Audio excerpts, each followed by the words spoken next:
এতদিন তো শুধু শুনেছি বা পড়েছি এই শক্তিপীঠের কথা। আজ সুযোগ পেলে মায়ের গর্ভগৃহে ঢুকবো, ভাবতেই কেমন রোমাঞ্চ হচ্ছে।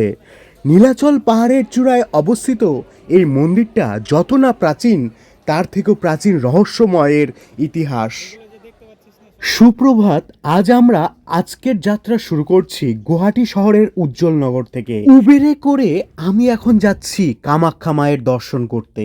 পথে তোমাদের একটা কথা বলে যাই, এই গুয়াহাটি শহর থেকে মানে উজ্জ্বলনগর থেকে কামাখ্যা মন্দির যাচ্ছি, এর ডিস্টেন্স 10 থেকে 12 কিলোমিটার, কিন্তু আমার উবের ভাড়া লেগেছে 117 টাকার মতো। যাই হোক, আর এর যাত্রাপথ আমি উপভোগ করতে করতে যাচ্ছি। এই দেখো কত সুন্দর পাহাড়, মেঘ আর পাহাড় যেন লুকোচুরি খেলা করছে। অসাধারণ একটা ভিউ। এই সব দেখতে দেখতে কখন যেন আমি পৌঁছে গিয়েছি কামাখ্যা মন্দিরের মেন গেটে। গাড়ি থেকে নেমেই কিছুটা পথ হেঁটে যেতে হয়। তো বন্ধুরা, এই হচ্ছে কামাখ্যা মায়ের মন্দির চত্বর, যেখান থেকে মূলত কামাখ্যা মন্দিরে হেঁটেই যেতে হয়।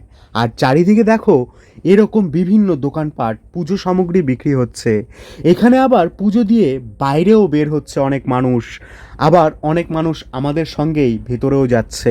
এই সুন্দর আমেজকে সঙ্গে নিয়ে আমিও যাচ্ছি কামাখ্যা মায়ের দর্শন করতে। আর এই হচ্ছে মূল গেট। এখানে একটা কথা বলে নি, কোনো মানুষের খপ্পরে কিন্তু আপনারা পড়বে না।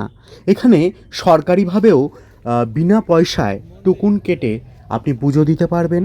আবার ভিতরে গিয়ে আপনি স্পেশাল দর্শন মানে 1000 টাকার বিনিময়ে টোকন কেটে আপনি দর্শন করতে পারবেন, তাই কারো খপ্পরে পড়বে না।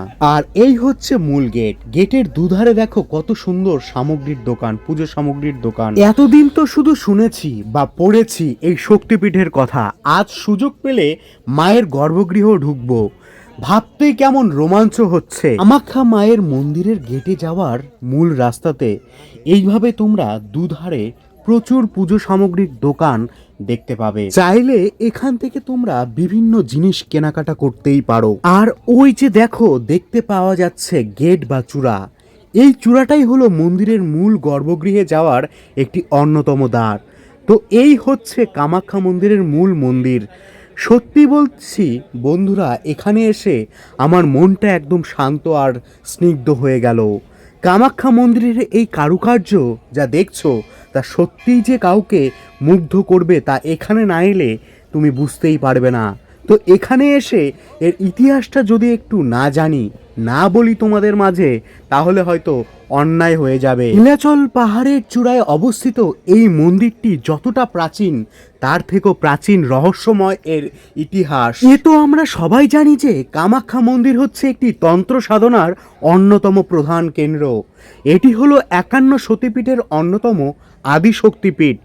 পৌরাণিক কাহিনী অনুসারে এখানেই নাকি দেবী সতীর যোনির অংশটি পড়েছিল, তাই এখানে দেবীর কোনো মূর্তি পুজো হয় না, বরং গর্ভগৃহে একটি পাথরের খোদাই করা অংশ থেকে সবসময় জল প্রবাহিত হয় এবং সেইখানেই মা কামাখ্যা রূপে পুজো করা হয়। প্রাচীনকাল থেকেই এই নীলাচল পাহাড় তন্ত্র সাধনার মূল কেন্দ্র ছিল। দেশ বিদেশ থেকে বড় বড় সাধু ও তান্ত্রিকরা এখানে আসেন সিদ্ধি লাভের জন্য।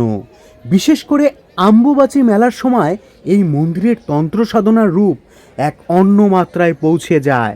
তো বন্ধুরা, এখানে পুজো দেওয়ার পদ্ধতি কিন্তু একটু ভিন্ন ধরনের বলা যায়, কারণ এখানে প্রচুর ভক্তবৃন্দ আসে, তাই নিয়ম মেনে চলতে হয়। আর এই কামাখ্যা মন্দিরের সাথেই অনেক মৃৎ গল্প কিন্তু জুড়ে রয়েছে, যা মানুষকে এখানে প্রতি বছর তার আধ্যাত্মিক মাহাত্ম্যের টানে নিয়ে আসে। আপনাদেরই বলছি, যারা আমার এই ভিডিওটি দেখছেন তাদেরকে একবার অনুরোধ করছি, আসামের গুয়াহাটির এই কামাখ্যা মন্দিরে সতীর 51 পীঠ দর্শন করতে অবশ্যই আসুন এবং এখানকার অভিজ্ঞতা একবার হলেও নিয়ে যান আপনারা।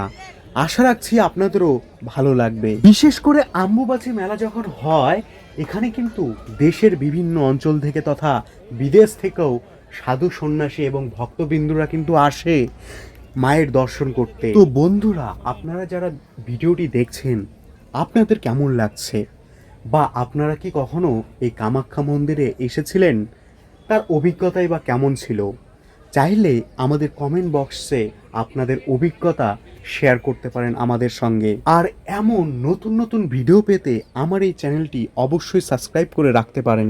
এই কামাখ্যা মন্দিরের সাথে একদম লাগোয়া রয়েছে একটি পুকুর, যাকে সৌভাগ্য কুণ্ড বলা হয়। মনে করা হয় যখন ভগবানরা মা কামাখ্যার দর্শন করতে আসতেন তখন তারা নাকি এই পুকুরেই তর্পণ করতেন, স্নান করতেন, তারপরে মা কামাখ্যার দর্শন করতেন। তাই এই পুকুর আজও অনেক পবিত্র ভক্তবৃন্দর কাছে। মনে করা হয় এখানকার জল স্পর্শ করলে বা তর্পণ করলে নাকি পাপ শুদ্ধ হয়। আর এই পুকুরের জল দেখো কতটা স্বচ্ছতা।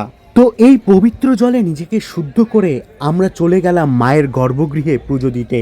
তো বন্ধুরা, মায়ের পুজো সম্পূর্ণ করে এরপর আমরা কামাখ্যা মন্দির থেকে আস্তে আস্তে বাইরের দিকে যাচ্ছি। আর বাইরের দৃশ্যটা এই দেখো, এখন ঘড়িতে বাজে ঠিক দুপুর 12টা, আর তাতেই দেখছো কতটা ভিড়।